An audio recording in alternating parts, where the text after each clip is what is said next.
po ndodh sot në Shqipëri që shumica prej nesh nuk po e kupton në këtë moment, në këtë moment zhvillimi politik të vendit, me protestën?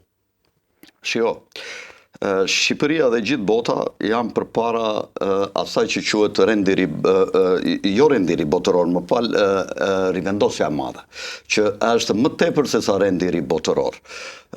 Në rivendosjet në renderi botëror, sa herë që fuqitë më dha zhbalancohen nga ato tagrat e fuqisë që kanë pasur në raport me botën, ata e vendosin ekuilibrin duke u përplasur dhe duke vendosur një rend të ri mbas luftës mbi bazën e fitoreve në teren. Kjo është akoma dhe më madhe. Pra një rivendosje e madhe përfshin rendin e ri botëror, po edhe e te kalon. Çfarë është rivendosja e madhe? Një pyetje kam këtu.